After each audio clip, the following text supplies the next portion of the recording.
ร้อยเปิดทีวีเซ็ตป๊อปตะกอนโยมเมจะเขตะมาผับ8 โมง 2 ทุ่มนี่คือนอนละป๊อปเปิดวิทยุแล้วเปิดวิทยุเสียงเจ้ามาแล้วดีเจสาว1 คนบ่เอ่ยนามนี่จำได้อยู่ประเดี๋ยวว่าก็ยังจัดอยู่เปิดวิทยุมีเพลงมีธรรมะก่อนนอนนะมีธรรมะเปิดก็เลยทำให้ติดการฟังวิทยุการฟังหันฟังนี่แล้วก็การเปิดเพลงแห่เปิดช่องค้นคว้าหาสิ่งต่างๆมาแล้วก็จนว่าเป็นติดเป็นนิสัยในการฟังตุเจ้าเตดฟังคนนั้นคนนี้แล้วก็เอามาอู่มาจาก็เลยครูพักลักจำเมื่อครูพักฉันจะลักจำนี่ลักจำความหูกำอู่กำจ้าประสบการณ์จนมาหือครับญาติโยมศรัทธาเนี่ยท่านผู้ฟังทุกคนทุกท่านเอามาฟังกันเป็นน้ำจิ้มและจะได้เอาไปปรับปรุงปรับใช้ในชีวิตประจำวันญาติโยมศรัทธาตมาภาพและครูบาอาจารย์เน้นย้ำเสมอว่าการทำความดีไม่มีขายอยากได้คุณจะต้องทำเอาเองนะทำความดีบุญบารมีมันไม่มีขายตามท้องตลาดถ้าใครอยากได้ให้ขวนขวายเอาเองจะยืนจุกที่หน้าบ้านกวัดมืออยู่หน้าปากประตูวัดบักเขาวัดเบ็นหน้าไปตังศาลาไปตังวิหารไปตังพระเจ้ากวัดมือบุญมาหาข่าเลยประเดี๋ยวนี้เนอะมาปีนไปมาดักอยากแข็งแรงกวักกำลังกายหรือแข็งแรงเข่ามาโดยที่บอกกำลังปีนไปมาดักอยากกินข้าวไปจุกอยู่หน้าตุยินกวักมือเอาลงต้องคือกำเนอร์ลอยมาเนอร์จะกินข้าวเนอร์มันก็อิ่มมันก็ปีนไปมาได้ดังนั้นอยากกินข้าวอยากกินน้ำเขาก็จะต้องลงมือทำอาหารตักน้ำใส่แก้วกินก็อิ่มติมไปใครได้กำลังกายสุขภาพร่างกายที่แข็งแรงสมบูรณ์ก็จะต้องสละเวลาออกกำลังกายอยากจะได้ความดีท่านอยากจะได้บุญก็จะต้องทำบุญเหมือนกันญาติโยมทุกสิ่งทุกประการนี่จะต้องมีการลงมือทำญาติโยมท่านววชรเมธีท่านบอกว่ายุคสมัยนี้ศาสนาพุทธและพุทธศาสนิกชนต้องทอไม่ใช่เที่ยวทั่วไทยนะทอหมายความว่าทำทันทีนี่ท่านวได้เขียนบทความไว้ทำทันทีญาติโยมสมัยเนี้ยจะรอบ่ได้ละจะผ่านไปกี่ยุคสมัยก็ตามรอไม่ได้รอบ่ได้ญาติโยมแต่ตั๊กแตนชลดาในเพลงเพิ่นบอกว่ารอเป็นคนถัดไปนี่เฮาก็บ่อยากจะห้องด้วยจ้ะอันนี้ให้มันเนาะนับจากเฮตวาดิตะนะครับทั้งหมดเนี่ยญาติโยมวันนี้ต้อนรับทุกคนทุกท่านเข้าสู่ในช่วงของรายการอารมณ์ดีมีชัยไปกว่าครึ่งเริ่มต้นดีมีชัยไปกว่าครึ่งไผ่ไข่มีชัยมีโชคไผ่ไข่มีพละกำลังแห่งบุญไผ่ไข่มีความสนุกสนานรอยยิ้มพิมพ์ใจไผ่ไข่มีกำลังใจหมุนคลื่น104.50และหลายคลื่นเสียงตามสายหอกระจายข่าวก็ดี Facebook Live ก็ดี YouTube ก็ดีตลอดจนถึงแอปพลิเคชันต่างๆตั้งหลายเปิดฟังได้เลยเพราะตัวเจ้านำเสนอผ่านยุคออนไลน์ตัวเจ้านำเสนอผ่าน 5G ตัวเจ้านำเสนอผ่าน Facebook ผ่านเทคโนโลยีต่างๆเรียกได้ว่าอยู่บ้านฉันก็ได้บุญนี่ญาติโยมอยู่บ้านท่านก็ได้บุญได้เปรียบกว่าเขาทั้งหลายบางท่านบางคนทำงานอย่างเดียวบ่มีโอกาสไปทำวัดบ่มีโอกาสได้ไปทำบุญบ่มีโอกาสได้ถวายสังฆทานตานกกเขาบ่มีโอกาสได้ฟังเทศน์ฟังธรรมเสียเปรียบเพราะบ่มีสิ่งอะหยังมาจันลงใจเมื่อเจอปัญหาทุกสิ่งทุกอย่างบ่มีอะหยังที่จะมายึดเหนี่ยวจิตใจแต่ท่านทั้งหลายเนี่ยท่านผู้ฟังรายการตุเจ้าเนี่ยรายการธรรมะท่านจะได้เปรียบ กว่าคนอื่นๆตั้งหลายเพราะเมื่อเวลาชีวิตหรือจิตใจเศร้าหดหู่ติดขัดติดข้องตอนทั้งหลายก็จะเกิดถึงกรรมตุเจ้าแต่ละตนเนี่ยที่ท่านเอาออกมาอู่มาจ๋ามาบอกมาแนะนำอ๋อวันนั้นตุเจ้าเป็นมาจะอี้วันนี้ตุเจ้าเป็นมาจะอั้นตอนทั้งหลายก็จะมีกำลังใจฮึดสู้ขึ้นมานี่ญาติโยมศรัทธาต่างหลายตมาภาพขอใช้คำของเจินบุญสูงเนินบุญสูงเนินนี่ต้องสู้ถึงจะชนะต้องสู้ถึงจะชนะญาติโยมสังเกตพอเวลา Facebook หรืออย่างก็ตามในไลน์หรือเวลาอู่จ๋ากันเวลาเฮาไปอู่ครับคนนั้นคนนี้โอ้กูมีกำลังใจเฮ้ยกูจะลาออกเฮ้ยกูมีเงินมีทองได้คำตอบคำแรกคืออย่างอดเอากะสู้กะเนี่ยคำว่าสู้เนี่ยสำคัญนะญาติโยมเป็นยาชูกำลังเป็นวัคซีนทางร่างกายและจิตใจดีที่สุดเลยดังนั้นญาติโยมศรัทธาท่านผู้ฟังต่างหลายบ่ว่าท่านต่างหลายจะอยู่ในอาชีพไหนถ้ามีคุณธรรมชนะทันทีหญิงชายไม่มีคุณธรรมก็ต่ำคนปุถุชนไม่มีศีลก็สิ้นสวยญาติโยมศรัทธาต่างหลายไผใครมีคุณธรรมไผใครมีศีลธรรมปรับจิตปรับใจปรับ mindset ความคิดนี่แหละเปิดใจรับสิ่งใหม่ๆเปิดใจรับสิ่งแนะนำตีปราชญ์และครูบาอาจารย์ตั้งหลายเป็นแนะนำเป็นบอกเป็นสอนมาท่านทั้งหลายก็อยากมีชัยในที่ทุกสถานในการทุกเมื่อธรรมะคุณธรรมศีลธรรมไม่มีแบ่งแยกเพศไม่แบ่งแยกวัยไม่แบ่งแยกอาชีพ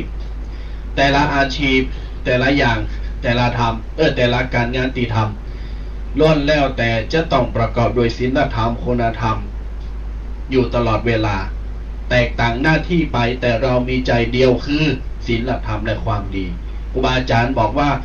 หน้าที่ชาวประมงคือการหาปลาหน้าที่ของพ่อค้าก็คือการหากำไรหน้าที่ศิลปินคือการนำเสนอเสียงเพลงและศิลปะส่วนหน้าที่ของตุ๊ของพระนี่คือการสั่งสอนช่วยเหลือมวลมนุษย์หน้าที่ของชาวพุทธคือการปฏิบัติธรรมส่วนหน้าที่ของผู้นำก็คือการทำความดี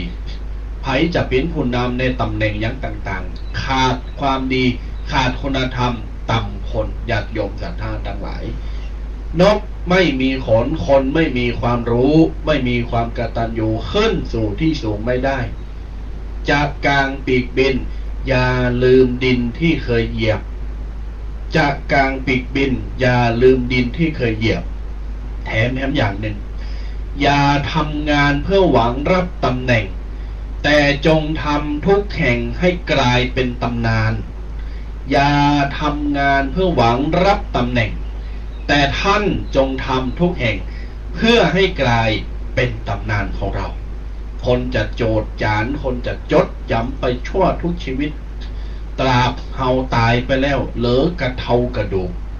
เหลือกระสิ่งต่างๆละไว้หึกลูกเต่าเหล่าล้านพอปิ้นต่างหน้าอีแก้วมาลุนบักแก้วมาลุนเปไปเหแต่ทั้งนี้เท่านั้นถ้าเราสร้างตำนานในเรื่องของความดีจะโจดจันไปชั่วลูกชั่วหลานเหมือนแด่งองค์พระสัมมาสัมพุทธเจ้าท่านคือตำนานแห่งพระพุทธศาสนาพระมหากษัตริย์เองผู้นำประเทศผู้นำชุมชนและหลายๆคนปราชญ์ราชบัณฑิตทั่วประเทศเนี่ยท่านสร้างตำนานตอนดังหลายเกิดเพราะว่าผู้จัดไพ่พองตีมีผลงานเป็นตุเจ้าเป็นพระเนนเป็นโยมศิลปินแห่งชาติเป็นนั่นเป็นนี่ตันดังหลายนี่คือโลโก้ของเขาลาสุดโลโก้ที่บังเกิดขึ้นความดีที่บังเกิดขึ้นแก่ภาคเหนือและทั้งโลกในประเทศคือโลโก้ของปครูบุญศรีรัตนังศิลปินแห่งชาติการคับซอเป็นปครูต้นแบบของจังซอทั้งรุ่นเก่าและปัจจุบันนี่คือโลโก้ของเขาป ราะฉะนั้นฝากย้ำไว้ว่าอย่าทำงานเพื่อหวังเอาตำแหน่งแต่ท่านจงทำงานทุกแห่งเพื่อให้กลายเป็นตำนานในช่วงต่อไปนี้ญาติโยมจะมาปะกับตุปีแดงและเฮาจะอู่จ๋าในเรื่องของคุณงามความดีปกิณกะต่างๆวันนี้จะมาพาได้นำเอาสิ่งต่างๆที่ครูบาอาจารย์ได้ประสานได้บอกต่อกันมาบอกว่าจะเพียงครูบาอาจารย์รูปใดก็ตามวันนี้จะมานำเสนอให้กับญาติโยมศรัทธาได้เข้าใจเป็นลำดับตามลำดับปิ้นข้อไปเพื่อนำไปปรับใช้ในชีวิตประจำวันโอกาสต่อไป10 นิ้ววันตาขอกราบไหว้สาพระเถระพระสังฆาธิการครูบาอาจารย์ตุเจ้าพระเนรจุรูปจูตนโดยความเคารพยิ่งขอเจริญสุขในธรรมจงบังเกิดมีแด่ท่านสาธุชนพุทธบริษัทจูผู้จูคนตีกำลังสดับหับฟังอยู่ในคณะนี้หรือว่าฟังย้อนหลังก็ตามเจ้าวันนี้ก็เป็นเจ้าวันที่28วันเสาร์ที่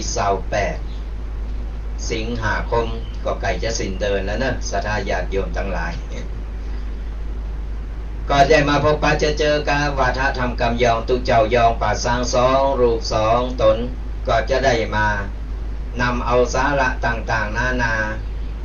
มามาศรัทธาญาติโยมมาเล่าสู่กันฟังศรัทธาญาติโยมอยู่บ้านหรือว่าทำงานอยู่ได้ฟังแล้วก็โมนอกโมนใจฟังไปไข่โหไปเป็นธรรมะวาไรตี้ที่ฟังแบบสบายๆเข้าใจง่ายๆในสไตล์กำยองของเฮาเป็นอย่างไรพองศรัทธาญาติโยมทั้งหลายตอนนี้ฟ้าฝนกำลังโปรยปลายมาเมื่อเจ้าก็ฝนตกลงมาว่าจะไปกุมบาตรเลยไม่ได้ไปสักกรรมเลยกินอาหารญี่ปุ่นต่อฉันอาหารญี่ปุ่นต่อมาม่า มีอาหารญี่ปุ่นของเด็ดของตุเจ้าดอกมีจานเลยตอนนี้ต้องระวังหน่อยเนอะศรัทธาญาติโยมทั้งหลายเพราะว่าข่าวเพิ่นว่าตอนนี้พายุจะเข้ามาแห่งแล้วนะจะมีวันใดหรือภาคไหนอย่างใดนะมันผลกระทบอย่างใดก็ต้องระมัดระวังกันหน่อยตอนนี้ไผออกจากบ้านจากจ้องก็กางลมเอาลมติดติดตกไปตัวเนอะฟ้าฝนบะเดียวมันก็อันตรายนะโดนฝนหน่อยก็เป็นวัดเป็นไอเป็นนี่พอเป็นวัดไปหน่อยเดี๋ยวอันนั้นมาแทรกอันนี้มาแทรกแฮมมันเยอะลำบากต่อแฮมอากาศมลพิษต่างๆตอนนี้มันก็ยังหนักอยู่มันปนอยู่ทั้งบนเมฆก่อนเมฆปุ๊บพอฝนสะลงมาก็เอาอันนั้นอันนี้ติดลงมาละละอ่อนก็ไปเป็นเล่นน้ำฝนก็พอก้อยกันพองเนอะพอตอนนี้ข่าวไปกำลังมาหลายอันหลายอย่างใดก็ต้องทนเอาสู่เอาเนอะศรัทธาญาติโยมทั้งหลายมันตกเป็นห้องว่ามันตกสภาพเดียวกันแล้วตอนนี้มันเฮาก็ต้องน้อมรับหรือว่ายอมรับมันยังจะเกิดมันก็เกิดแต่เฮาก็ต้องระมัดระวังโตพองอันไหนแก้ได้ก็พอแก้ไปจะไปเคสจะไปซีเรตจะไปเอา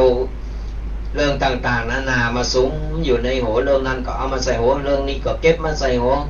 เอาไปเอามาก็โหระเบิดโหแตกระบายใดก็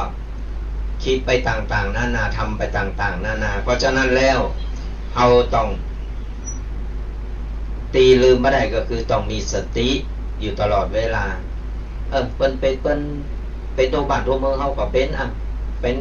ทุกอย่างมันมีสิ่งที่ว่ามันมาได้มันก็ไปได้เขาก็แก้ได้เหมือนกันค่อยๆแก้ปัญหากูสิ่งกูอย่างนั้นศรัทธาญาติโยมวันนี้เราก็จะได้นำเอาสารพันอันหลายอย่างตีจะเอามามา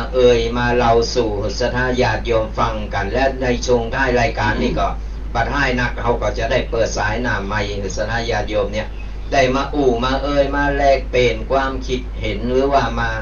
แลกเปลี่ยนมาสนทนาธรรมกันก็ได้เนอะแล้วก็เอาก็จะได้เปิดสายหน้าใหม่ในช่วงกลางรายการนี่เขาจะได้เปิดศรัทธาญาติโยมได้มามา แล้วก็มารายงานตัววันนี้เป็นอย่างไรพองฟ้าฝนอากาศเป็นอย่างไรพองนี่เอาก็จะได้มาอูแลกเปลี่ยนกันเนอะสถาญาติโยมครับญาติโยมต่างหลายใครทราบว่าตีไหนพองฝุ่นตกแต่ว่ากับวันนี้ก็ให้เบิร์ดหนึ่งในช่วงที่3ช่วงใต้รายการก็เจริญปอนได้โทรศัพท์มาอูจ๋าตักแต่รายงานฝนฟ้าอากาศได้เนอะแต่ตาเจ้านี่ตะคืนตั้งเต็มคืนมาตีอำเภอป่าซางละปูนเนี่ยหลายบ้านฝนกระหน่ำซัมเมอร์เซล ตกแบบบัญญังเลยตกแบบไม่เกรงใจตุเจ้าเลยเพราะอย่างมันมาเกรงใจตุเจ้าว่ะศรัทธาญาติโยมมีกูมีกิมหมดปุตโตสุมาเดินนอนกอดกันน่ะนอนวันนอนเวินกันน่ะปุตโตอุ่นแล้วอุ่นแหมันแล้วตุเจ้าละฝนเฮยฟ้าเฮยมันเกรงใจตุเจ้ามันมีรู้ตุเจ้าว่ะตุเจ้าแนวมาแล้วมากอดกอดพระน้อยอีธรรมโมสุมาเดินโดนนินตินต่างออกปกะแฮมแบบกอดแฮมปอกอดไผ่กอดหมอนข้างอีกเนาะกอดหมอนนอนหนาวนะกะอย่างเพลงบนบ้าเนี่ยญาติโยมเพราะฉะนั้นแล้วไม่ว่าสภาพอากาศมันดับบินจะไรโดยความปรารถนาดีและความเป็นห่วงของตมาภาพ2 ตนตัวลูกตัวหลานขอกำลังใจให้กับญาติโยมเนอะได้สุขภาพสมบูรณ์ร่างกายแข็งแรงดูแลสุขภาพกายดูแลสุขภาพใจและดูแลบุคคลที่คุณรักนี่ญาติโยมเอาละเข้ามาสู่ช่วงของวาทธรรมกำยองวันนี้ท่านทั้งหลายความหู้และบทความตลอดจนถึงข้อความที่จะนำเสนอให้ท่านทั้งหลายถือว่าแน่นก็แล้วกันวันนี้นะวันนี้ข้อมูลจะแน่นแต่ใกล้ชิดและอยู่ติดร่างกายอยู่ติดชีวิตประจำวันตันต่างหลาย365 วันแน่นอนนะครับได้บทความนี้ในเพจของพระเดชพระคุณพระราชธรรมวาทีท่านเจ้าคุณชัยวัดประยุรวงศาวาสวิหารกรุงเทพมหานครท่านได้พรรณนาไว้หลายประการญาติโยมวันนี้เห็นว่าเข้าท่าดีนี่ก็เลยจะนำมาเผยแพร่กับบรรดาศรัทธาญาติโยมทุกคนทุกท่านถ้าฟังดูเจ้าไปแล้วใครรับพอบรรยากาศนอนไปโดยตุ้มผ้าห่มผ้าไปโดยเอาตูเจ้าไว้ต่างข้างคะแนนจะไปลักส่งจูบหอมแก้มตูเจ้า บัดนี้นะญาติโยมนะไผ่ไข่รับก็เอาเสียงตูเจ้ากล่อมรับไปไผ่ไข่นอนฟังไปโดยไผ่ปันนอนเวกการยิบผ้าแต่ว่าลำไยคงจะย่างนอดูแดงเนาะเพราะว่าฝุ่นตกลำไยมันแตกตอนนี้ลำไยนี่ก็เขาก็อยากอู่นักแล้วก็อู่ไม่นานมันสะเทือนใจปี2 บาท3 บาทบีนี่3 บาท4 บาท5 บาทธรรมโมสังโฆเปิงประดับมาควางกันนะเนาะแทนที่จะเอาควางเอามาบริจาคดีกว่าหรือว่ามาแปลงขนมใจครับเอาปาไปสภาพเอามายกบรรทว่ายกมูลค่าของไอ้ที่มันแบบมีค่าเนี่ยมามีคุณค่าขึ้นมาเอามาแปลงสภาพเอาแปลงขนมนมเนยต่างๆนานาก็หันข่าวเปิ้นเอาลำไยมาแปลงน้ำก็มีมากวนปิ้นมายองเนสก็มีเอามาใส่บาตรตุเจ้าก็มีไปแป้งขนมคุกกี้คือเอาพริกแพงเอาแล้วกันพริกแพงเอามันอาจจะมีคุณค่าขึ้นมาก็ได้แต่ทั้งนี้ทั้งนั้นเปิ้นบอกว่าตุเจ้าว่าไปเลยตึงมดมันก็มีต้นทุนเหมือนกันเนาะจะมีการลงทุนก่อนซีอูอาเกนโทมอโลโจ๊กข่าวโตไพโตมันนะคะแนนแปลงแล้วเอามาตานตุเจ้านี่ยินดีต้อนรับเสมอนะจ๊ะ เอาละญาติโยมศรัทธาทั้งหลายครูบาอาจารย์เปิ้นบอกในเพจบอกว่าชีวิตของเฮาเนี่ยตึงมือตึงวันเนี่ยใจมาแล้วกี่วันกี่ปีกี่เดือนตั้งแต่เริ่มเดิมทีอุ้งแงมาจนถึงปัจจุบัน20 ปลาย30 40 50 60 70 80 90เท่าก็ตายบ่เท่าก็ตายเนี่ยจันรันมโนเพศเพิ่นบอกนะชีวิตของเฮาถึงหมดถึงมวลนี้ดังหลายบาอาจารย์เพิ่นบอกว่าชีวิตจะพังพินาศ ชีวิตจะพังพินาศเพราะประมาท8 อ่างนะ และชีวิตไม่พังพินาศชีวิตไม่พังพินาศเพราะฉลาดใน16 ก็คือ16 อ่าง ครับ วันนี้รวมกัน16 17 18 19 21 23อย่าง โอ้ 23 ข้อจะเอามาคือกับญาติโยมได้เข้าใจเลยได้ไกลชิงบางทันบางคนไปอ่าน โอ้บ่เข้าใจ วันนี้จะเอามานำเสนออธิบายจอยกันอธิบาย23 ข้อญาติโยมปุ่นเนาะเอาจนเต็งปลายบ่ายโมงปุ่นนะเขาจะจบนะฝากทำมาคูด้วยเนอะ วาลินมาได้นะญาติโยมเนอะอ้าวเฮามาดูแล้วก็เวลาตัวเจ้าไปโดยคะแนนความรู้ก็จดไปโดยจำไม่หมดจดไว้ให้เป็นครูสอนญาติโยมทั้งหลายใช้หลักสุจิปุรินี่การจำการพอการขีดการเขียนใจสติปัญญาสุจิปุริญาติโยมเบื้องต้นญาติโยมเวลาตัวเจ้าแต่ละข้อแต่ละอย่างเนี่ยเฮาจะหือตันดังหลายอยู่กับตัวเองนะเช็คโต๊ะเก่าตัวแดง ครับ จะหือคนเฒ่าเฮาคนหนุ่มคนกำละเอ็กละอ่อนที่ฟังอยู่ประเดี๋ยวเนี้ยตันดังหลายเวลาตัวเจ้าไปกำขอขอไหนมันตรงกับกูเผาเฮ้ยมาต้องไปเปรียบเทียบคนอื่นนะอย่าหาทำมองตัวเองให้ถูกปลุกตัวเองให้เป็นจะเห็นทางของความดีญาติโยมดังนั้นสาวปลายขอเช็คตัวเองเป็นการเช็คสติและก็เช็คอะไรชีวิตของตัวเอง ครับ เป็นการเช็คลิมิตของตัวเองว่าขาดตกบกพร่องไปอันอย่างพองเกินข้อไหนไปบ้างคนจะลดมาบ้างไหมหรือเอาบะหมี่ก็เพิ่มเติมเสริมไปอ้าวมาดูชีวิตจะพังพินาศภาษาวัยรุ่นภาษาเมืองที่เป็นว่าปังพินาศนี่ชีวิตจะพังพินาศเพราะคุณประมาท8 ท่านทั้งหลาย8 อ่างนะอ่างอย่างพองสมพปลนิ่มใจนะ นิ่มมีเนอะ8 อ่างคือ1อรติญาติโยมอรติ แปลว่าความไม่ชอบใจไม่พึงพอใจในสิ่งตีโตะเก่ามีบ่พอใจกูอยากจะปิ้นเจ้าคนในคนปิ้นเจ้าหันเจ้านี่จะปิ้นใหญ่ปิ้นโตโอ้กูมีบ้านมีรถแล้วกูพอใจมีโทรศัพท์มีบ้านมีมือถือมีแฟนมีโพมีเมมีหันมีนี่ทุกอย่างมีหน้าที่การงานก็ตามที่มีแล้วบ่พอใจตัวแดง ครับ ใครอยากได้ใครอยากมีแหมกำบะเก่าบนว่าหันเปินเป็นจะไปใครได้หันเปินอยากไรจะไปดูแควนเวลาหันคนเปินมีเนี่ยเขาต้องไปใครใดใครคอยเปิด ครับ มันต้องไปใครใดใครคอยกึดว่าป้ายหน้าฉันจะเก็บหอมรอมริบเอาเองนะหรือกำลังใจตัวเก่าให้กำลังใจฉันให้กำลังใจตัวเองกำลังใจจากใครหนอขอเป็นทานให้ฉันได้ไหมนี่ญาติโยมเพราะฉะนั้นแล้วจะไปดูแควนตัวเก่าจะไปคอยเวลาหันเปินมีเงินล้านหันเปินปิ้นผอกกจบ่ว่าแล้ว เดี๋ยวเอามาห่างๆหน่อยแล้วกัน นักเดี๋ยวเฮาบักโกนาทีจะโดนเอาถุงซุปโหตายเนี่ยเฮาโกมันเอาบาทมาคุกโหเฮาเฮานี่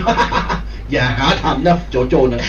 เปิ้นว่าตอนเป็นเราอ่อนนะ เออ ใครมีหันใครมีหนีใครมีโน่นนี่นั่นต่างๆนานา ครับ ใหญ่มากน่ะมีหัน